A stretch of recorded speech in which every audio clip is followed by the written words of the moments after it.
आणि एक राजकीय बातमी आहे। भाजपच्या 400 पारच्या नाऱ्यामुळे अपप्रचार केला गेला असं अजित पवार यांनी म्हटलंय।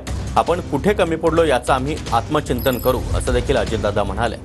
मुस्लिम समाज यंदा आमच्यापासून दूर गेला होता असं देखील अजित पवार यांनी माध्यमांशी बोलताना म्हटलंय। तर भाजप खासदारांनी केलेलं संविधान बदलाचं वक्तव्य देखील चुकल्याचं अजित पवार म्हणाले।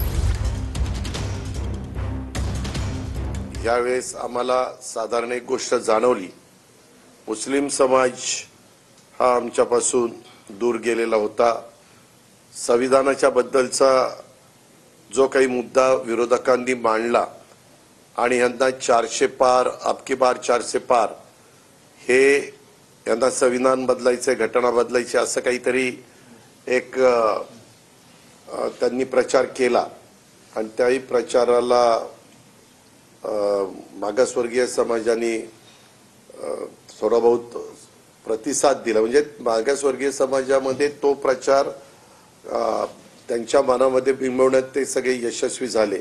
सत्ताधारी पक्षाचा एखादा कुठलातरी खासदार देशात कुठे स्टेटमेंट करायचा आणि ते नेमकं सोशल मीडियाच्या निमित्तानं ते स्टेटमेंट आपल्या महाराष्ट्रात पण यायचं, इतर ठिकाणी पण जायचं।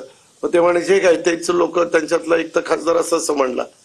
बर, एखादी व्यक्ती उद्याच्याला आमचा राष्ट्रवादी काँग्रेस पक्ष आहे, एखादा आमदारांनी एखादं स्टेटमेंट एखाद्या तालुक्याच्या ठिकाणी केलं म्हणजे ते पक्षाचं स्टेटमेंट असतं अशातला काही भाग नाही ना। आम्ही तर सगळे सांगत होतो की असं होणार नाही, कदापि होऊ शकत नाही, पण लोकांनी त्यांच्यावर जास्त